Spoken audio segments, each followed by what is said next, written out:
Salut les amis, c'est Sofiane. On se retrouve pour un nouvel épisode du podcast. C'est en forgeant qu'on devient forgeron et c'est en galérant qu'on devient humoriste. Voici Galère d'humoriste avec aujourd'hui monsieur Alex Vizorek. Salut Alex, Bonjour Sofiane. comment vas-tu? Écoute, très bien. Toujours un plaisir de parler des galères. Eh bien écoute, plaisir partagé. Merci à toi d'avoir accepté l'invitation. Bah de rien, avec plaisir, c'est normal. Et donc tu avais une ou plusieurs galères, anecdotes à nous raconter? Bah, sans doute, de quel sujet tu préfères qu'on parle? Parce que évidemment, il y a les galères, comment dire, structurelles Hein, hein, et les oui. ga et les galères exceptionnelles.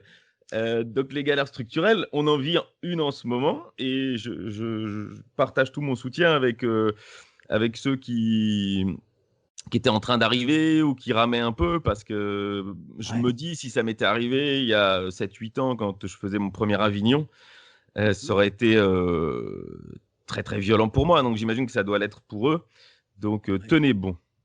C'est vrai que ouais, c'est vraiment compliqué. C'est un truc qu'on n'avait jamais vu et Ah. perso, je pensais vraiment pas le vivre, tu vois? Genre, je pensais vraiment pas vivre une pandémie, quoi, dans ma vie, tu sais? Je me disais que les pandémies, c'était avant et tout, tu vois ce que je veux dire? Écoute, très honnêtement,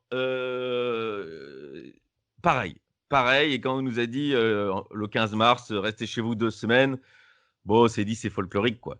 Ouais. Euh, Mais là, ça commence à faire bien, bien long. On voit pas trop le bout. J'ai lu un article comme quoi ils espéraient tellement qu'Avignon ait lieu cette année, mais bon, ça sentait un peu la méthode Coué, donc je pense que personne n'est sûr de rien. Mmh. Et encore si ça a lieu, ils disaient que ça allait être avec des jauges de moins 25 à moins 40%.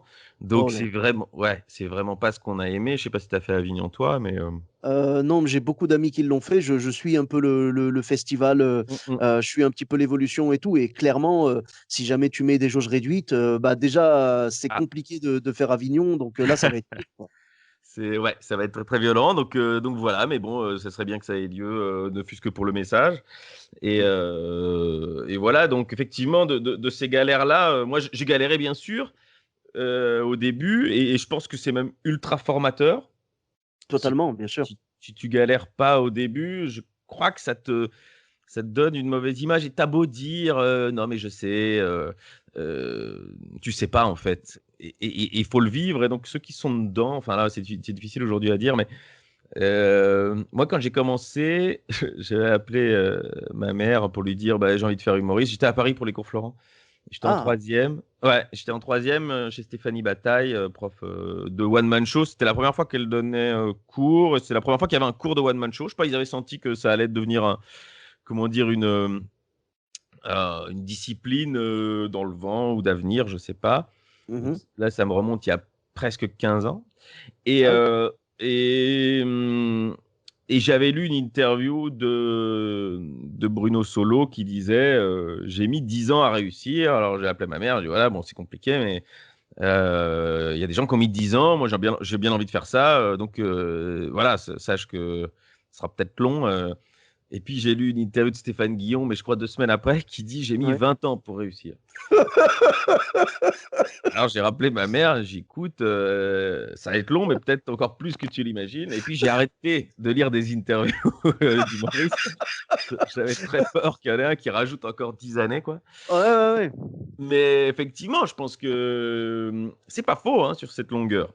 C'est bah, en fait, malheureusement, ça peut être 10 ans, comme 20 ans, comme peut-être plus, comme moins, beaucoup moins aussi. Ou comme C'est possible. jamais. Et c'est Bah, oui, on ouais. n'en parle jamais de ceux qui n'y sont pas arrivés, mais c'est un espoir, c'est quelque chose qui nous fait Mmh mh. vivre, tu vois? Et voilà, mais il faut je pense qu'il faut surtout pas se fixer de durée, tu vois? Non. De se dire, moi, je me rappelle, j'ai un ami qui m'avait dit, «Moi, si jamais dans 2 ans ça prend pas, j'arrête».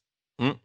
Et bah, j'avais trouvé ça un petit peu dommage parce que je me dis, faut pas être pressé, faut pas, vouloir absolument y arriver avant telle date. Non, faut continuer à faire ce qu'on aime, surtout, c'est surtout ça, ne pas se lasser, continuer à faire ce qu'on aime et puis si un jour ça prend, ça prend. Alors ça, c'est extrêmement sage. Et aussi, je pense que et ça, il faut avoir un peu en soi, c'est que on reste la meilleure critique de soi-même. Mmh mh. Et bon, il y a des gens qui veulent pas se l'admettre et je comprends, c'est parce que c'est violent. Mais il faut savoir avoir un œil extérieur à nous qui nous observe et qui voit si on progresse. qui voit si les salles se remplissent un peu, si les gens parlent de plus en plus de toi, si les gens, quand tu leur demandes s'ils ont aimé le spectacle, cherchent des excuses. Il faut assimiler tout ça. Il faut te dire qu'avec le temps, chaque année, c'est un peu mieux que la précédente. Et si tu te rends compte que c'est pas le cas, alors tu dois te remettre en question. Mais sinon, Ah, effectivement, sur le timing, ça peut être très long. oui, oui, bah, la remise en question, je pense que ça fait partie de notre quotidien. Ouais. C'est il faut en fait avoir un équilibre entre, les «réussites» et les «échecs» entre guillemets. Bien sûr, si tu as que des échecs, ben, tu vas être vite découragé et si tu Mmh. as que des réussites, ça n'existe pas, on est d'accord. Heu, Ça n'existe je pas. voilà, je pense que ça n'existe pas. Sinon, c'est qu'il y a un loup, il y a quelque chose, c'est pas normal, tu vois? Non, mais pour Heu, te faire une première anecdote, si tu veux, de hein, scène, hein. elle est Oui, très facile. C'est passé à ma deuxième scène. ouais, Parce que à la première scène, je suis arrivé avec un sketch que j'avais travaillé au cours avec Stéphanie Bataille, avec mes collègues dans la classe. On était une ouais. classe dans laquelle il y avait Walter, je ne sais pas si ça dit quelque chose. Oui, bien sûr, Walter, bien sûr. Walter, il y avait Caroline Vigneault Oui. et il y avait un des deux fils Tuche qui lui a plus fait comédien. Et il y avait Paco Pérez aussi. euh, Ah! D'accord. que vous avez peut-être croisé sur des scènes ouvertes. Donc voilà, Oui, en oui. fait, ma foi, presque la moitié de la classe, pardon, Mmh. un tiers, on en était bien 15-20, en a fait son métier. Donc, D'accord. donc c'est très bien pour le professeur, et c'est aussi de se dire que peut-être il y avait au cours Florent des gens qui avaient envie de faire ça, ils n'avaient pas vraiment, comment dire, la filière, et maintenant elle existe. Je ne sais pas si elle existe chaque année, mais je crois qu'elle existe. Bah, je suis sûr qu'elle existe encore. C'est Étienne de Balazy qui donne cours en ce moment. Mais voilà, est-ce qu'elle existe chaque année? Je n'en sais rien. Tout ça pour dire que la première scène, je vais au Field, donc la plus grande scène ouverte de Paris, la plus ancienne. Mmh mh. Euh, c'est au théâtre Trévise. Et je fais ce sketch. Et il cartonne. Vraiment, il Ah, cartonne sur 5 minutes. La fille du fil, elle me dit, mais on vous connaissait pas. Je dis, bah écoutez, je viens de commencer. Elle me dit, mais il faut absolument que vous rencontriez machin, machin. Le lendemain matin, je me retrouve à jouer le sketch dans le bureau de Christophe Meillan, tout seul, sans public, ce qui était un peu étrange. Euh, mais donc tout ça, tu vois, tu as l'impression que tu es le génie que le métier attendait, quoi. ah! Ben, oui, Et ouais, bah écoute, tu fais un sketch et tout le monde en parle. Enfin, tout le monde en parle. Tu as tout de suite 3 rendez-vous, tu dis, waouh. oui. Et puis je suis remonté sur scène avec un deuxième sketch que donc j'avais travaillé assez moyennement parce que je me dis bon on va parler d'autre chose, on va voir et tout. Les 3 premières vannes passent pas. Donc je me tiens très mal sur scène. Je ne sais pas trop où aller parce qu'évidemment comme la précédente fois toutes les vannes étaient passées, ça me semblait Ouais. évident que et j'ai un trou de texte, du coup, je suis perdu. J'ai un Mmh trou mh. de texte. Walter, qui est dans la salle, parce qu'on faisait moitié-moitié, me donne le texte. Hein. C'est très gênant pour ma deuxième scène ouverte, qui était à la main d'or d'ailleurs, du temps où Dieudonné n'était pas encore aussi. Ouais. Enfin, d'ailleurs, il était pas là le dimanche, c'était scène ouverte. D'accord. Et donc là, je me rends compte, après ce sketch, où je suis un peu le plus mauvais de la soirée après avoir été le meilleur 2 semaines avant, que en Mmh mh. fait c'est un métier de travail que je compare souvent au métier de pilote de ligne, Oui. c'est-à-dire que tu sais monter sur scène, tu es capable, tu sais conduire ton avion, mais tu le conduis d'autant mieux et tu es d'autant plus capable de répondre à des turbulences que tu n'as d'heures de vol. Donc Ouais. plus tu as des heures de vol, bah, plus tu connais ton métier. Donc c'est impossible d'accumuler des heures de vol en 2 semaines. Mmh Il mh. faut monter sur scène souvent, remonter, reprendre des risques, régulièrement retourner dans les cafés-théâtres avec des nouvelles vannes parce que les choses évoluent, les publics évoluent, sont plus connaisseurs aujourd'hui, le talent des collègues évolue aussi. Il faut essayer quand même toujours de voir où est le niveau quoi, pour monter le sien. Mmh mh. Donc voilà, ça c'est un peu les quelques points communs avec le sport. Ouais, ouais. Pour le reste, bon, bah, ça reste un métier artistique et il faut quand même aller dire ce qu'on a envie de dire, quoi. Bien sûr, bien sûr. Mais je pense que tu as vécu, ce que beaucoup d'entre nous ont vécu, c'est le «l'adrénaline» entre guillemets de la première scène où tu Ouais, es tellement, voilà, tu es tellement stressé, tu es tellement, tu as tellement envie de bien faire que tu pars avec les meilleures intentions du monde. Tu montes sur scène, le public te porte vraiment, tu es persuadé d'avoir craqué le code, tu sais, d'avoir percé le secret de l'humour et exactement. ensuite il y a la deuxième scène et la deuxième scène, Pour certains, c'est la troisième, mais cette deuxième scène-là, en général, on part un peu trop confiant. C'est ce que j'ai fait aussi. Ah On bah part oui. un peu trop confiant. Ah ouais, mais c'est normal. C'est tu te dis, bah en fait, enfin on s'est tous dit, bah c'est facile en fait l'humour, tu Voilà. vois. Et après, bah, tu arrives sur scène trop confiant et après, la deuxième scène en général te ramène sur terre et c'est très bien parce que comme tu l'as dit tout à l'heure, on a besoin de galères, on a besoin de galérer pour se forger en fait une personnalité comique et puis un comment dire? Un blindage, une «armure» entre guillemets contre la grosse tête, contre la l'envie d'abandonner. Enfin, c'est comme ça, tu vois? Je te disais tout à l'heure, il faut qu'on soit, tu vois? Il faut que ça se partage entre les réussites et les échecs et Mmh. surtout le plus important, c'est d'avoir un blindage de l'ego et de son corps, physique, hein, pour pas souffrir de ça. C'est-à-dire quand ça marche vraiment, quand tu déchires la scène, quand tout le monde est debout à la fin et tout, génial, tu vois? Il faut avoir un petit blindage quand même pour se dire: «Je ne suis pas le meilleur, c'est très bien, mais il faut que je continue à travailler». Enfin voilà, rester, garder la tête froide comme on dit et Mmh. dans l'autre sens, quand tu prends un bide, intersidéral, un truc vraiment qui te fait mal aux artères, tu vois? Là, garder aussi la tête froide dans le sens où on va pas remettre toute sa vie en question. On va Non. juste se dire: «Bon, c'est pas grave, ce soir, c'est pas passé». Ouais, ouais, ouais, il y a ça, mais là aussi, il faut avoir du recul sur soi-même. C'est-à-dire qu'il faut savoir si c'est, honnêtement, ça peut être dû au public et ça peut être dû au lieu et ça peut être dû à la position parce que si tu ouvres un spectacle, bah, si tu es pas une grosse, rosta, bah, c'est plus compliqué que si tu passes après trois quatre personnes qui ont chauffé la salle. Donc tout ça fait que ce sont des facteurs. Maintenant, quand un sketch est très bon et que toi-même tu as beaucoup d'expérience, normalement, il doit passer à chaque fois. Mais c'est comme ça que tu fais progresser ton sketch aussi, quoi. Absolument. Bah, en fait, il y a tellement de paramètres dans une soirée. Ça peut être quelle heure, enfin, est-ce que les gens ne sont pas trop fatigués? Est-ce qu'il n'y a pas eu Mmh. trop de monde avant toi? Est-ce qu'il fait pas trop froid ou trop chaud dans la salle? Est-ce que les gens sont mal assis?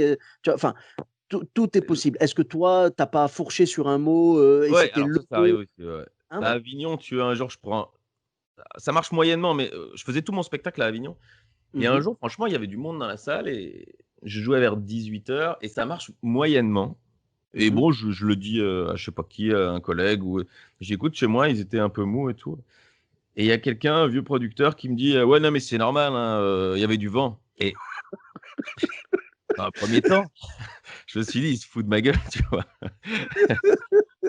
Et et puis j'ai dit: «Non, mais tu rigoles, Il me dit: «Non, non, non, quand il y a Mistral, quand il y a fort Mistral, les Mmh. gens sont fatigués, parce qu'ils ont marché, dans le vent toute la journée, c'est usant et quand ils Ouais. arrivent à leur troisième spectacle de la journée et ben, ils sont plus fatigués qu'un jour, où ils sont tranquilles» et alors bon, j'ai entendu ça en me disant que ça devait être quand même une excuse de loser, quoi et et je vais te dire que après maintenant j'ai fait Avignon, tu vois, 4 5 fois et j'ai vérifié.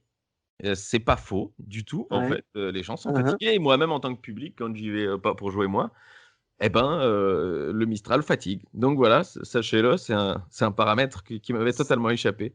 C'est vrai et je te remercie vraiment parce que à partir de maintenant, chaque fois que je biderai, je dirai: «Ah mais Mistral, hein, Ça marche en tout cas. bon». Non, ben merci, mais ouais, franchement, c'est vrai que j'avais pas pensé au vent, tu vois? Moi, j'avais plus pensé à la température dans la salle. Tu sais, on va dire, Alors il y a aussi ça, mais ça peut pas varier d'un jour à l'autre. Tu vois ce que je veux dire? Normalement, ouais, ouais, s'il fait chaud, le lundi, le mardi, il fait chaud aussi, tu vois? Alors que le vent, il peut se lever un matin et puis, disparaître le lendemain. c'est vrai aussi, ouais. Donc Ouais, ouais, voilà, c'est des absolument. petits paramètres, auxquels il faut tenir compte. C'est ça, c'est ça. Donc ouais, non, beh, c'est malheureusement, ça fait partie des choses qu'on ne peut pas contrôler Et non avec plus. le temps, si tu veux, c'est quelque chose qui te traîne plus dans la tête. Parce que, quand un public démarre moins bien que la veille, au début, on s'en rend compte tout de suite et on se dit: «Waouh, c'est moi. Je suis pas bien» et donc, on livre plus aussi bien les vannes qui suivent Mmh. et ça passe avec l'expérience parce que, plus on bosse et plus on fait ce métier, plus on sait qu'on ne doit pas tenir compte de ça et donc jouer de la même manière et de la meilleure manière. Et on s'inquiète plus et bon, la règle étant, c'est de ralentir quand ça va pas bien, il faut les reprendre doucement et le défaut évidemment de la plupart, c'est quand ça va pas bien D'accélérer. d'accélérer pour être Eh vite beh, sorti oui. de scène et ça, c'est la boulette absolue, quoi. Et moi le premier, j'ai tendance déjà en temps normal, je parle assez vite et et je te jure que des fois, je me suis vu passer en mode pilote automatique à à tel point qu'une fois, je me souviens, j'avais une amie dans la salle, elle a fait exprès de passer devant la scène pour aller aux toilettes, en fait, voilà, pour pouvoir me regarder et me faire un signe de ralenti, ralenti, tu vois? Mmh. Eh J'allais ouais, bien tellement sûr. vite qu'elle a fait semblant d'aller aux toilettes pour pouvoir me voir directement et me faire un signe avec la main, tu sais, le signe cool, calme, Ouais, bah, ouais, vas-y bien plus sûr. doucement, tu vois. Et je me rendais pas compte. Mais parce qu'en fait, il faut dire ce qui est, je jouais dans un bar où il était censé ne pas y avoir de match à la télé. Aïe, Euh, aïe, aïe, voilà, aïe, le aïe. gérant m'avait dit qu'il n'y aurait pas de match ce jour-là. Finalement, il y en avait un. Oh, quelle Et horreur. bah, du coup, j'avais 5 personnes qui m'écoutaient. Ouais, c'est déjà pas mal, hein. Et les 40 autres qui regardaient le match en gueulant, quoi. Ouais, mais ça, c'est pas tu dois enfin, parfois, il faut aussi savoir dire non, je crois. Ben, je pense que je me suis en fait, je te jure, j'y ai réfléchi à ça. Je Mmh. pense que je me suis offert le luxe de faire cette scène pour me dire: «Ça y est, c'est bon, j'ai donné, j'ai payé mes dettes». Alors si c'est ça, ça va. Voilà, parce qu'en fait, c'était au terme d'une tournée, l'année dernière, j'ai fait, enfin l'année ouais, pas 2020 bien sûr, mais Mmh mh. 2019. J'ai fait une tournée, j'ai fait une date de mon spectacle par département, de France métropolitaine. Donc j'ai fait, département de 1 à 95, sauf la Corse. Et donc j'ai Ah fait marrant. vraiment une date par département. Ah, c'était vraiment génial. J'ai découvert, tu sais, j'ai tourné partout. Bon, bien sûr Paris, tout ça, les grandes villes, et j'ai découvert des endroits magnifiques. Je suis passé dans des endroits, j'ai joué dans des endroits super, et je suis passé dans des endroits vraiment, tu sais, on parle de la France profonde. Moi, j'ai découvert la France souterraine, tu sais. J'ai vraiment, je suis passé par des endroits, j'aurais jamais imaginé que ça existait, mais c'était Ah beau, hein, bah, tu m'étonnes. je dis pas ça négativement. Mais Non, donc, quand non, j'ai, bien quand sûr. j'ai fait ces dates-là, ma dernière date, c'était dans ce fameux bar, c'était dans la Sarthe. C'était mon dernier département, c'était la Sarthe, le 72. Mmh. Donc, vraiment, je me suis dit, bonne nouvelle, je termine la tournée sur un truc tellement galère que maintenant, j'estime que j'ai le droit de ne plus me rentrer dans ce genre de plan, tu vois? Écoute, tu l'as gagné, C'est ce ça, et je te droit-là. je te remercie. Je te remercie et je remercie vraiment les spectateurs. Je tenais à les remercier du fond du cœur. Vraiment, c'est grâce à eux, tu vois? S'ils avaient pas mis un bazar pareil, je pense que j'aurais gardé goût à la vie, tu vois? En tout cas, ouais, non, c'est des galères, c'est le genre de choses aussi qui te rappellent, comme tu l'as dit tout à l'heure, qu'il faut, garder le «contrôle» entre guillemets sur soi, et délivrer la même performance, quelle que soit l'ambiance dans la salle, rester sur tes rails, en fait. Alors ça, c'est très important et puis surtout, ça te rappelle la chance que tu as de jouer dans déjà d'être un peu connu parce que c'est sûr que si c'est, Franck Dubosc ou Gad Elmaleh qui vient en scène ouverte, les gens il y en aura un peu plus qui vont regarder la scène que le match de foot. C'est sûr. Donc c'est pas contre toi, mais c'est comme ça Écoute, et j'ai cru comprendre, mesdames et messieurs, vous êtes témoins. Alex Vizorek vient de me dire que j'étais moins connu que Franck Dubosc et Gad bah, Elmaleh. Vraiment, je si sais je pas te l'in comment le prendre. si je t'en informe, je te demande pardon, mais mais effectivement, c'est compliqué et pour eux aussi de se dire que quand tu arrives dans un zénith, bon moi je j'ai pas fait ça, mais j'ai fait bon, on va dire, des salles de 2000, j'en ai fait, quand tu arrives dans un 2000 places à l'Olympia où tu as une première partie qui a chauffé la salle et où tous les gens sont contents de te voir, Mmh. en plus sont payés, c'est vraiment un luxe quoi. Tu ouvres la bouche et ils se marrent. Alors évidemment, C'est vrai. si tu dis 10 conneries sur les 10 premières, tu peux les perdre. Mais normalement, tu vois, ils partent avec Entre toi. C'est guillemets, super confortable d'avoir, 2000 personnes qui t'attendent et qui sont contentes de te voir parce que totalement. et ça, il faut s'en rappeler à chaque fois, quoi. C'est vrai. Et quand du coup, c'est intéressant de faire des petites salles et ça, je sais que Gad l'a fait, il y a 2 ans, pour, tester des choses. Il revenait, comme ça en surprise au Paname ou, dans des petits cafés-théâtres, Mmh. et je pense que ça doit être très, très, comment dire? Formateur et intéressant, quoi. Oui, oui, bien sûr. Après, je pense que c'est aussi une volonté des artistes. Tu vois, très souvent, quand ils font du rodage et tout, ils font Mmh. ça dans des toutes petites salles. Donc là, Gad a poussé le truc encore plus loin parce que d'habitude, tu sais, si tu mets par exemple le rodage Florence Foresti dans une salle de 100 places, bon, évidemment, en 2,8 secondes, les 100 places sont achetées. On va pas se mentir, hein. Tout à fait. Euh, Bah et tant mieux, voilà. moi aussi, je suis content de l'avoir dans une 100 places, hein. Ouais, mais c'est très, très bien. Mais je veux dire, ça va être 100 personnes qui seraient venues au Zénith et tout, tu vois ce que je veux dire? Mais au moins, ça va permettre de mieux connaître, ce qui va se passer, tu vois? De mieux savoir si les vannes marchent ou pas. Parce Mmh. qu'évidemment, dans un Zénith, tu ne peux pas tester des blagues. Alors, il paraît que Florence, elle l'a déjà fait ça, mais moi, je le ferai pas pour l'instant. J'en suis Mmh. pas à ce niveau-là de carrière. Tu peux en tester une entre deux bonnes, mais tester Oui. 5 minutes que tu n'as jamais testé, moi je ne peux pas le faire aujourd'hui, tu vois. J'ai Bah, pas absolument. Bah, je l'inverse. veux dire, roder un spectacle, voilà, tu es obligé de roder dans les petites salles et tout. Mais je disais, ouais, Gad Elmaleh, en fait, a poussé le concept encore plus loin parce que lui, non seulement il va dans les petites salles, mais il va dans les salles où il n'est pas prévu. Et je pense que c'est Mmh. ça le meilleur moyen, en fait, de tester parce que c'est un public qui ne t'attend pas. Après, évidemment, il y aura toujours des fans dans la salle, ça c'est normal, mais tu pars avec, comment dire, une certaine sincérité dans la démarche parce que les gens ne s'attendaient pas du tout à te voir. Donc, si les blagues sont bonnes et que les gens rigolent, voilà. Et d'ailleurs, ça n'empêchera pas. Regarde, par exemple, j'entendais Kian Kojandi qui en parlait, qui disait qu'après Bref, il a vraiment pris le temps de monter chaque blague de son nouveau spectacle. Donc Pulsion, il a galéré au début parce que les gens le voyaient comme le mec de Bref et qu'ils avaient beaucoup d'attentes. Et il dit, il montait sur scène et tout, et quand il jouait après des gens qui avaient 6 mois de scène seulement, mais qui avaient des sets rodés, lui il montait pour tester des blagues et ça lui a fait mal de bider entre guillemets, alors que des mecs qui avaient le centième de son expérience faisaient mieux, quoi. Ah ça Tu c'est vois, sûr. donc c'est dur, mais c'est un petit peu la remise en question dont on parlait tout à l'heure aussi. C'est savoir se remettre en question, repartir de zéro et tout. Et puis voilà. Après, moi, je pense que c'est bien pour l'humilité aussi de temps en temps d'aller dans des petites salles et tout, tu vois. C'est sûr. Bah, après moi j'ai l'impression d'être d'une génération, alors je dis pas qu'il y en a qu'il y a pas de grosses têtes et de gros melons, mais on l'a tous un peu connu ça, Oui. et donc entre nous, si tu veux, on nous la fait pas, quoi. On se tire pas les cartes entre gitans, comme dit cette expression que j'aime assez bien. Je la connaissais pas. Donc si tu veux, moi je sais, tu vois, ce que c'est compliqué tout ça, et donc il y a personne du métier qui m'a tellement pris de haut, mais aussi moi j'ai commencé tard, si tu veux. Je suis monté sur scène, j'avais 29, 30 ans, donc si tu veux, j'ai eu le temps de me dire que je ferais pas ce métier, que c'était une super chance de le faire. Quand tu réussis à 17 ans ton premier sketch, bah, tu as l'impression que tu es fait pour ça et que ton avenir est tracé, quoi. Ouais, ouais. Donc c'est plus compliqué. Je pense pour les chanteurs, par exemple, ça doit pas être facile quand à 17 ans, tu as une voix d'or et tu vois, qu'on te lance et machin, et que quand tu veux une banane dans ta loge, on te la porte. Nous, on a partagé des loges, et encore, coup de bol quand c'était des loges. Euh, donc, si tu veux, la façon de réussir en tant que comique, elle impose déjà un brin d'humilité, je crois. C'est vrai, c'est vrai, j'avoue qu'ils prennent soin de nous pour pas qu'on prenne le melon, tu Ouais. sais? C'est pas voilà, c'est vraiment, je pense qu'ils nous aiment tellement qu'ils veulent pas qu'on prenne la grosse tête.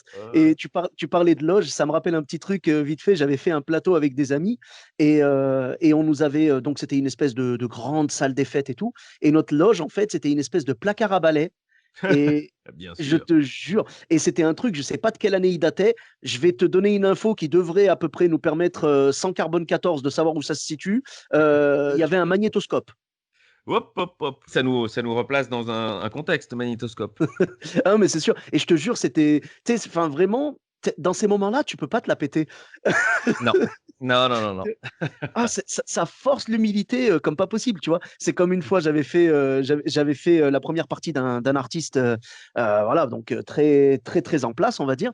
Mmh. Heu, le lieu était vraiment super, super cool. Les gens qui m'ont accueilli, ils étaient parfaits, il y a pas de problème. Mais si tu veux, ils m'ont dit: «Oui, on t'a fait une petite loge et tout», et en fait, ils m'avaient pris un coin de couloir dans lequel ils m'ont posé une espèce de paravent. C'était vraiment, spécial et tout. Après, ce qui a été cool, c'est que l'artiste en question est venu me voir et il m'a dit: «Ah mais attends, ils t'ont mis là?» Tu sais, je te jure, j'avais l'impression d'être puni, tu sais? C'est sympa. Ah mais il était super sympa. Il m'a dit: «Ils t'ont mis là?» Il me dit: «Non, non, viens avec moi», et il m'a fait rentrer dans sa loge à lui, qui était, oh, je dirais l'équivalent d'une villa à peu près, tu vois? Et vraiment, il avait de la nourriture partout. Après, c'est l'artiste, hein, attention, hein, mais je veux Ouais. dire, il m'a dit: «Vas-y», tu vois? Il a été adorable: «Vas-y, sers-toi, fais-toi plaisir et tout», et donc depuis, j'habite là-bas. Ah, c'était tentant, je te jure, c'était tentant. J'étais à Non, mais 2 doigts c'est d'appeler cool, ma bah, femme: c'est ça. «Chérie, fais les valises, prépare les gosses et on y va, hein», parce que là, vraiment, c'était beau, c'était une belle loge et tout, c'était magnifique. Et voilà, enfin, c'est le genre de choses qui te montrent que, voilà, quelque part, tu sais, limite, tu as pas envie d'y arriver pour que les gens te reconnaissent dans la rue, tu as envie d'y arriver pour avoir une vraie loge. Tu avais d'autres anecdotes, de scène, du coup, peut-être, ou je sais Si, pas? ouais, il y en a une qui était un peu gênante, c'était, il y a eu panne de courant, si tu veux, dans toute la rue. Oh là là! Et Et c'était une salle en Belgique, donc c'est, bien 600-700 places. d'accord. Et moi, j'ai un spectacle qui fonctionne, tu vois, pas mal avec, de la projection. Et oui, Et donc plus de projection, mais plus de micro non plus, quoi. Donc bon, là, si tu portes un peu, les gens, ils t'entendent quand même. ouais. Et donc je dis aux gens: «Écoutez, bon, je fais des blagues un peu convenues, habituelles, genre, c'est la faute du technicien, machin», tu vois? Et puis je lui pose la question, je lui dis: «Mais qu'est-ce qui se passe?» Et il me dit: «C'est dans toute la rue». Hein, Et hein. quand on te dit: «C'est dans toute la rue», tu sais pas si ça va reprendre dans 2 Ouais. minutes Hein, ou hein. dans 2 jours, quoi. Ouais, c'est ça. Et donc je m'improvise un peu sans trop le faire exprès, Géo Club Med, et je commence à faire un peu de l'animation, si tu veux, je charrie les gens, sur leurs vêtements. Je leur fais raconter des blagues, je me moque d'eux, qui racontent des blagues. Je crée un truc à un moment et je pense vraiment sans mentir pendant 15-20 minutes, quoi. Ah oui, quand même, Ah d'accord. ouais, ouais, ouais, et puis tout se rallume d'un coup, quoi, donc tout le monde Hein? fait: «Ouais, génial», on papote. Bon, évidemment, j'avais parlé du fait que je finirais jamais ce spectacle, que je reviendrai la semaine prochaine, enfin tout ça, tu vois, ça les faisait marrer, quoi. Et ben, je sens que les gens, ils rigolent, moins, quoi, parce qu'ils aimaient beaucoup l'idée de me voir dans la douleur, ramer, tout ça. J'ai mis 5-10 minutes à les récupérer, alors, à les reprendre dans l'univers du spectacle, parce qu'il s'était passé un moment de vie, qui a amusé tout le monde. Bah, bien Et sûr. et il y en a qui m'écrivent de temps en temps en me disant, «J'étais dans la salle, hein, le jour où il y a eu panne d'électricité», et je me souviens exactement où c'était et quand c'était. Bah, dis-moi, est-ce que tu aurais pas voulu développer carrément ce côté-là de toi et être le seul humoriste qui joue sans lumière et sans micro à chaque fois? C'est très écologiste, ça aurait été une idée. Écoute, non, vraiment non, parce qu'en fait, ce qui est sympa, c'est ce moment imprévu de vertige. Si tu le prévois, tu n'es jamais aussi bon, je crois. J'avoue, c'est vrai et c'est quand même beau de se dire que tu as réussi, tu as tellement été, comment dire? Professionnel dans ce cadre-là, Mmh. qu'au final, les gens ont même préféré la version, C'est à ça, l'arrache, c'est tu vois? ça, et c'est ce que je disais au début, donc ça recoupe, le podcast, que Mmh. ça tient, à une affaire de savoir piloter l'avion, quoi. À ce C'est ça. moment-là, j'avais, 7-8 ans d'expérience, et je me suis pas démonté, et j'y suis allé et j'ai trouvé plaisir à essayer de combler ce moment-là, et ça s'est bien passé. Et beh, franchement, vraiment bravo, chapeau, hein. C'est là où on voit la marque des vrais humoristes et tout, qui savent, bah, tu vois, je veux dire, qui savent sortir les rames quand il faut, qui savent, faire C'est une petite arrivé aussi, hein. pirouette, voilà. Bah, se servir de leur environnement et puis de ce qui arrive et là, je pense que dans ces moments-là, c'est là où le spectacle vivant n'a jamais aussi bien porté son nom. Exactement, et on aimerait tant qu'ils reviennent. Ah oui, on l'attend avec impatience. En tout cas, en attendant, ça a été un plaisir de discuter avec toi. Merci Alex, vraiment du fond du cœur et où est-ce qu'on peut te retrouver sur les réseaux sociaux? Ah bah, j'ai des Instagram, des Facebook et des Twitter, vous pouvez D'accord. me Tu as une chaîne suivre. YouTube, peut-être? Non, j'ai pas de chaîne YouTube, c'est trop D'accord. moderne pour moi, mais peut-être avec le temps. Mmh mh. Non, sinon sur France Inter Oui, tous les bien sûr, sur France Inter, avec grand, grand plaisir. Tes chroniques, vraiment, j'invite tout le monde à les écouter. C'est fin, c'est bien écrit, c'est magnifique, tout simplement. bah, merci énormément. Bah, avec grand plaisir. Pour ma part, vous me retrouvez sur tous les réseaux sociaux, donc Sofiane et Taï, E de TAI, sur Facebook, Twitter, YouTube, Instagram et TikTok. Je vous dis à très bientôt pour un nouvel épisode. N'hésitez pas à laisser 5 étoiles et un commentaire sur Apple Podcast. Je vous dis à très bientôt pour un nouvel épisode.